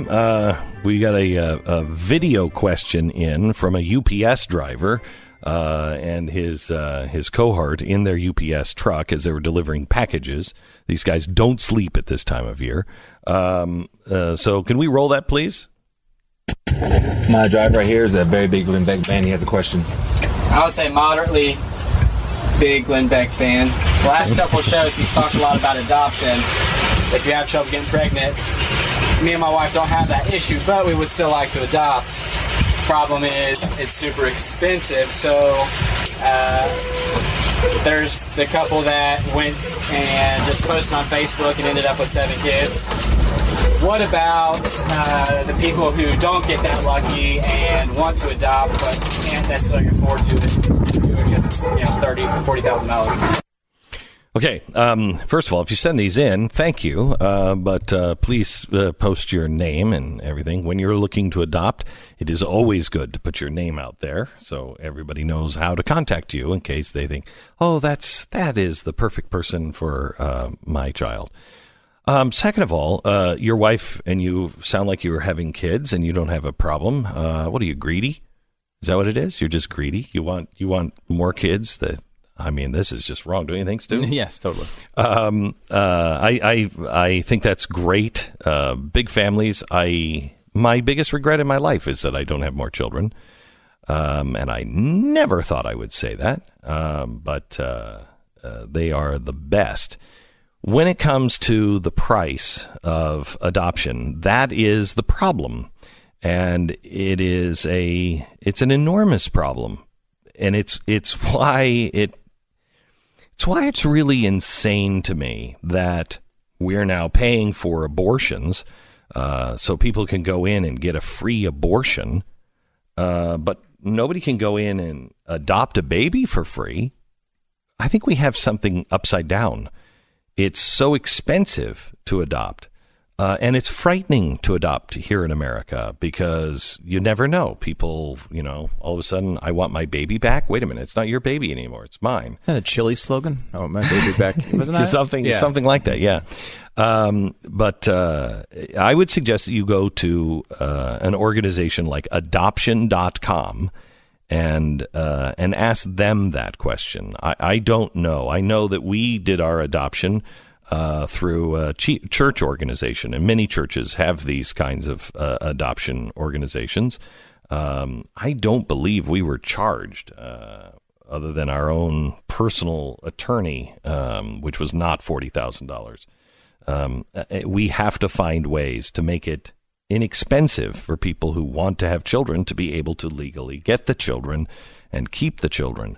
But check adoption.com. out. One thing for sure is don't talk to any Russians about any sanctions when related to adoptions. That's one thing you definitely want to stay away from. Don't do that. We're learning that. Did you see the Pete Davidson story this weekend? Oh, yeah. That was a little ugly. What did you think of that? So Pete Davidson he used to be known as the 9/11 comic because his dad died in the 9/11 attacks. He was a firefighter, right? And he was, last I remember, last he was seen, I believe, was he was running up the stairs at the Marriott World Trade Center before it collapsed.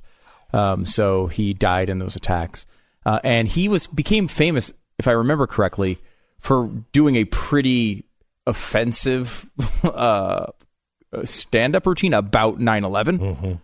Which is obviously, no one was doing it at the time, and he was doing it with a father who died in the attacks. It's the way I would have done it. Yeah, a way to deal with it, right? Yeah, I have a dark sense of humor, and for years, I mean, I still do now, but only with Pat because he we have a feud on it. But I used to make fun of my mom's death all the time because it was the only way I knew how to deal with it. So I would play the darkest cards in my hand first. Right. And so that's what he was kind of known for. We wound up getting on Saturday Night Live. You'll remember him from recent memory as the guy who got in some trouble for making a joke about a new congressman in Texas who was a former military who was injured in battle, and he kind of mocked him for his Dan Crenshaw, his eye patch. And then Dan Crenshaw went on and had a really great. He handled it so great, and so did Pete. Yeah, and they both said Dan Crenshaw was the one who had the heavy lifting there because he was saying look, I know you criticized me, and I could easily take this and take advantage of it right before an election. By the way, could have easily taken advantage of that, and instead said, look, we need to stop being offended by everything everybody says. Are you, we're cool. That was, and then he kind of made fun of Pete back and forth. It was a great segment. It was one of those moments where you're like, oh, can't we just all act like this? It made everybody love Dan Crenshaw that I've ever everybody loves this guy now. So Davidson had a tweet this weekend that was kind of cryptic and it was scary. A message on his Instagram, and it said, "I really don't want to be on this earth anymore. I'm doing my best to stay here for you, but I actually don't know how much longer I can last. All I've ever tried to do is help people. Just remember, I told you so." Then he deleted that account. He then went and he did appear on Saturday Night Live in a taped segment. and they are, trying to figure out if he's okay or not. He said, he wrote again, I'm trying to understand how when something happens to a guy, the whole entire world just trashes him without any facts or frame of reference. I just want you to know, no matter how hard the internet or anyone tries to make me kill myself, I won't. I'm upset that I even have to say this. So I tweeted yesterday about this, and I wrote, Pete Davidson, tonight you're in my prayers. Many of us can relate. My mother didn't want to live, and years ago I almost followed her lead, and another family member of mine did. There is hope, there is love, and decency.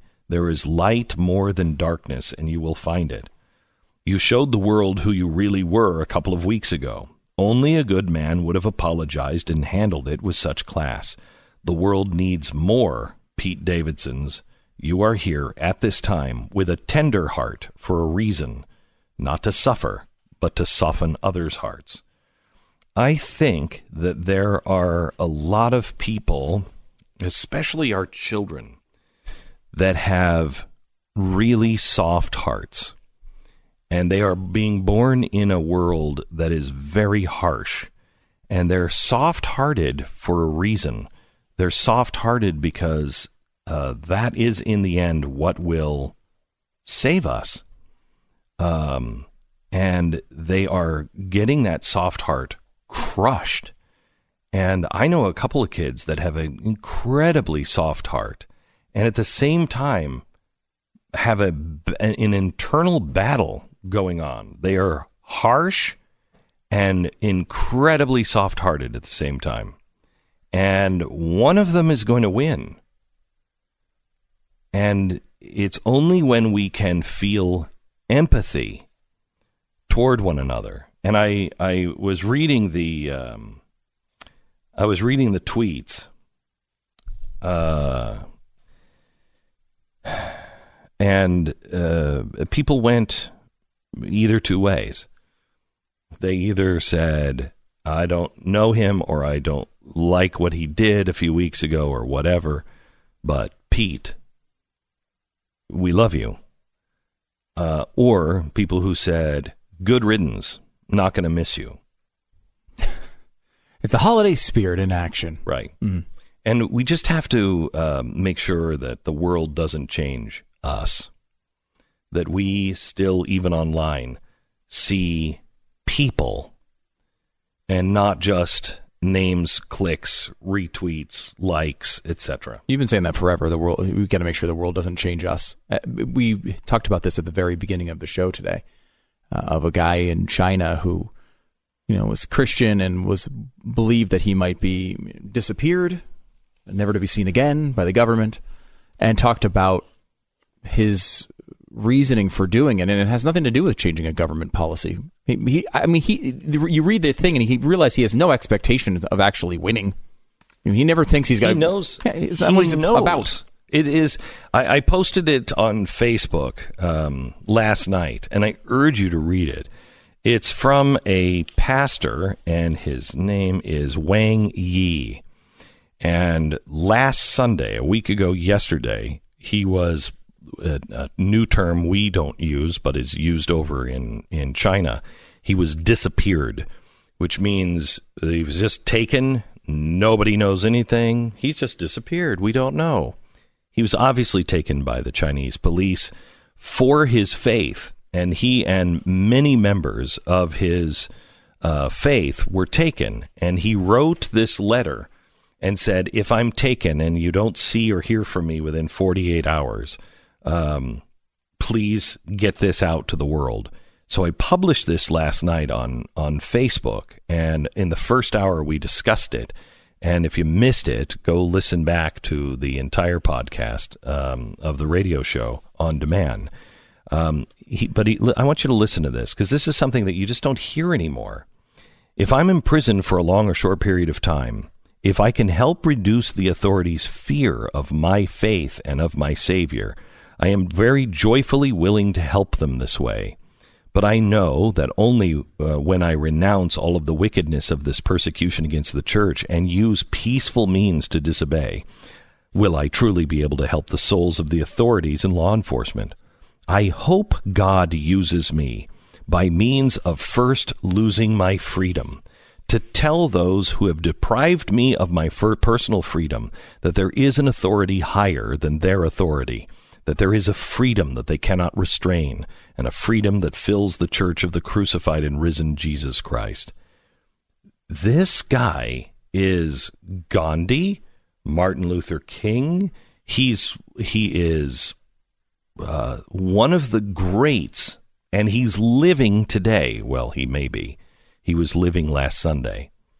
And if you really want to put this holiday season, all of your problems, all of the things that are oppressing you, all the things that you're worried about, all of the things that you think, I'm just not going to make it.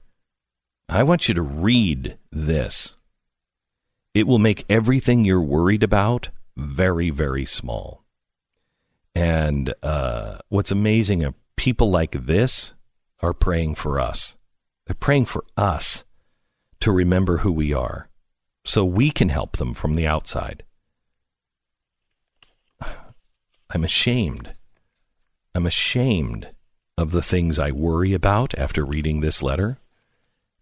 And I am ashamed that they pray for us.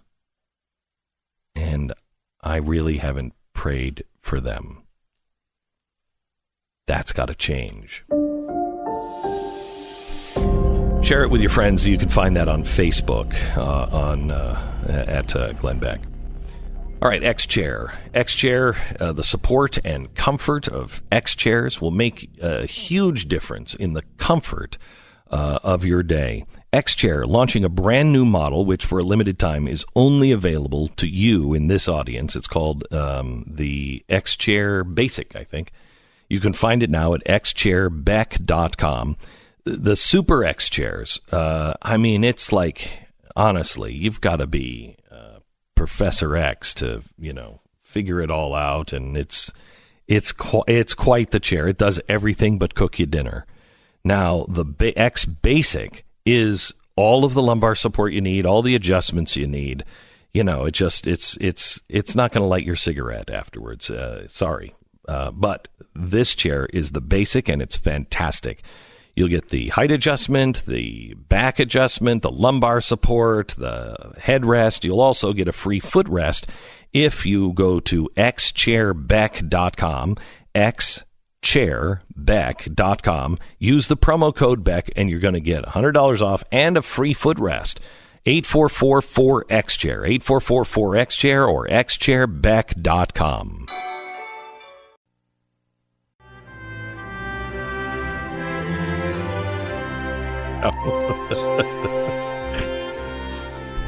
You didn't finish that thought, but I'm sure it was great, whatever it was. Yeah. Well, I was just talking about the show tonight at 5 o'clock. I hear we have the ghost of FDR going to be appearing on the program tonight.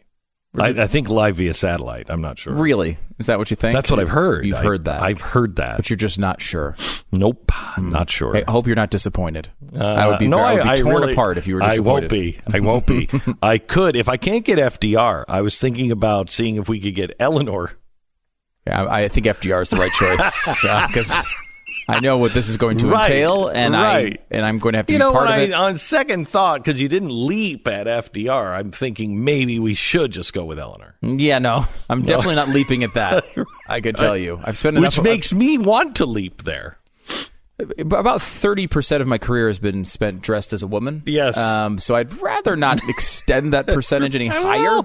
Well, you want to keep your record solid, as we come to the end of the year. Tonight, it's the Farm Bill, and it really has been written by the ghost of FDR. Yeah. It's amazing what the GOP has put in the Farm Bill.